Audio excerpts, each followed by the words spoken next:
இப்போ நீங்க பார்த்த சாட்சியங்களை வச்சு நான் என்ன சொல்ல வரேன்னா, என்னோட கிளைண்ட் பார்வதி ஒருத்தங்களை காதலிச்சு ஏமாந்து போயிட்டாங்க. அதனால கல்யாணத்துக்கு முன்னாடியே கர்ப்பமாயிட்டாங்க. சமுதாயத்துக்கு பயந்து குழந்தைய விட்டுட்டு போயிட்டாங்க. ஆனா அதுக்கப்புறம் குற்ற உணர்ச்சியால அந்த குழந்தைக்காக அவங்க குடும்பத்தையும் கல்யாணத்தையும் வெறுத்துட்டாங்க. இப்போ அந்த குழந்தை தான் வேணும்னு நினைக்கிறாங்க.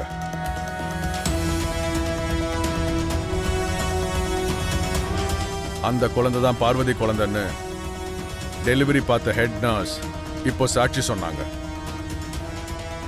பார்வதியோட குழந்தைய தான் மித்ரா நந்தனுக்கு தத்து கொடுத்ததாவும் சாட்சி சொல்லியிருக்காங்க. அதனால அந்த தாய்கிட்டயே குழந்தைய ஒப்படைக்கணும்னு நான் தாழ்மையுடன் கோட்டார் அவர்களை கேட்டுக்கிறேன், யுவர் ஆனர்.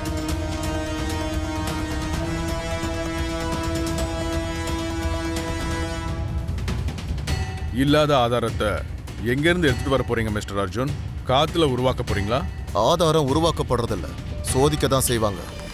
அப்படின்னா இதுக்கப்புறம் இன்வெஸ்டிகேஷன் ஸ்டார்ட் பண்ணுவீங்களா? ஒரு நாள்ல என்ன பண்ணிட போறீங்க?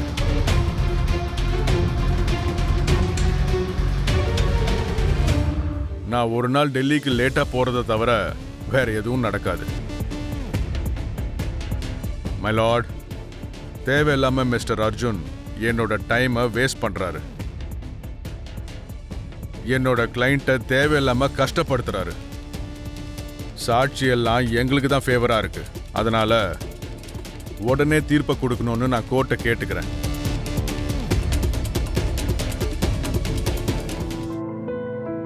Now the court is adjourned.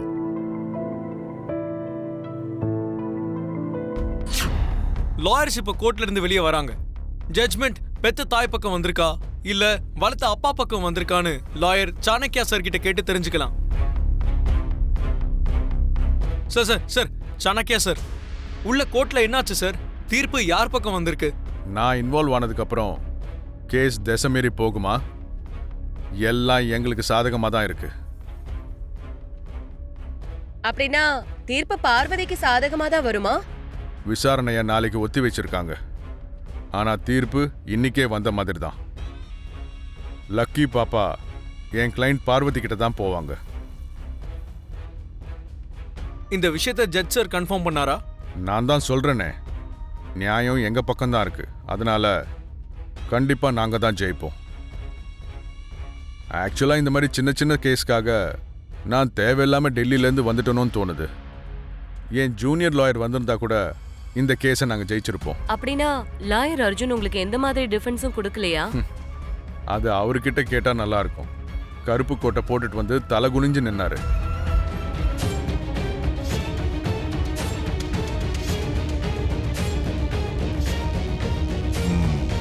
Okay, வாங்கடா. பாத்தீங்கல்ல, தீர்ப்பை நாளைக்கு தள்ளி போட்டிருக்காங்க. லக்கி பாப்பா பார்வதியோட பொண்ணுதான்னு லாயர் சாணக்கியா கேரண்டி கொடுத்துட்டாரு. பாத்துக்கிட்டே இருங்க, இந்த கேஸ பத்தி எல்லா விஷயங்களையும் சுட சுட உங்களுக்கு லைவ்லயே காட்டுறோம்.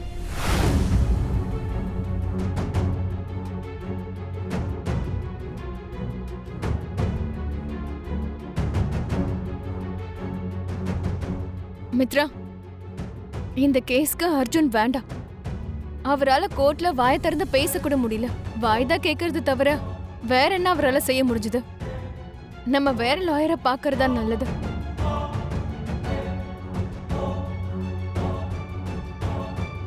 ஆமா மித்ரா, இந்த கேஸ்ல அர்ஜுன் தான் வாதாட போறான்னு லக்ஷ்மி நம்ம கிட்ட ஒரு வார்த்தை கூட சொல்லல. திடீர்னு கூட்டிட்டு வந்துட்டா.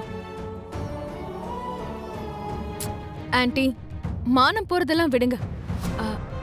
லக்கி பிரிஞ்சிட்டானா உன்னால அதை தாங்கிக்க முடியுமா?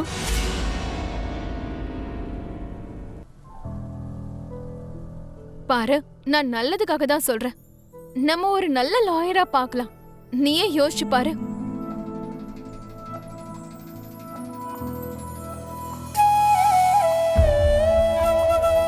ஆன்ட்டி, போலாம்.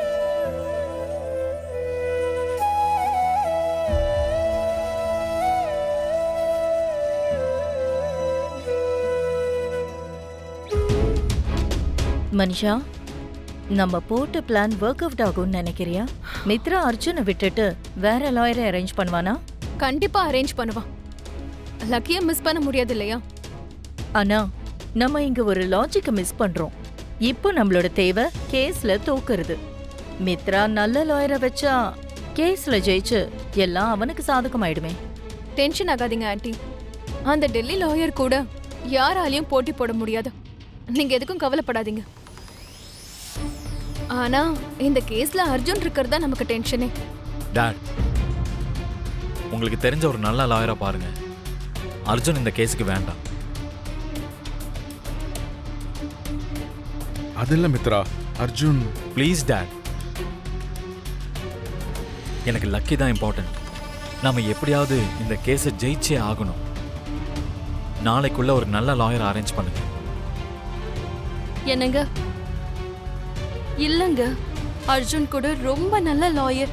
நம்ம கண்டிப்பா இந்த கேஸ்ல ஜெயிப்போங்க. அவன் உனக்கு ஒரு நல்ல ஃப்ரெண்டா இருக்கலாம் லக்ஷ்மி, ஆனா அவன் ஒரு நல்ல லாயர்லாம் கிடையாது. எனக்கும் அப்படிதான் தோணுது அண்ணே. அர்ஜுன் ரொம்ப நல்லவர் தான், ஆனா லாயரா அவருக்கு எக்ஸ்பீரியன்ஸ் இல்லை. நீங்களே கொஞ்சம் யோசிச்சு பாருங்க. இந்த கேஸ்ல இருந்து என்னால விலகல முடியாது. இன்னைக்கு அந்த சாணக்கியன் கூட வாதாட முடியாம இல்ல. உன்னை பத்தி யோசிச்சு தான் நான் பொறுமையா இருந்தேன். என்ன பத்தியா? ஆமா, அந்த சாணக்கியா இந்த கேஸ பார்வதியை வச்சு ஸ்டார்ட் பண்ணா. ஆனா அந்த கேஸ் என்னமோ ஸ்டார்ட் ஆனது ஒன்னாலதான். என்னாலயா? இந்த கேஸ்க்கும் எனக்கும் என்ன சம்பந்தம் அர்ஜுன்? சம்பந்தம் இருக்கு. இந்த கேஸ் ஸ்டார்ட் ஆனது மூணார்ல. லக்கி பிறந்ததும் அங்கதான், ஜுன்னு பிறந்ததும் அங்கதான். அப்ப நீயும் அங்கதான் இருந்த, பாஸ்கரோட வீட்டுல இருந்த. உன்னை ஹாஸ்பிட்டலுக்கு கூட்டிட்டு போனது மித்ரா. இது வீட்டுல இருக்கிற எல்லாருக்கும் தெரியணும். ஆனா கோர்ட்ல இதையெல்லாம் நான் சொன்னா மித்ராவை பொறுத்த வரைக்கும் நீ கெட்டவளா தெரிவ. அதனால தான் நான் அமைதியாயிட்டேன்.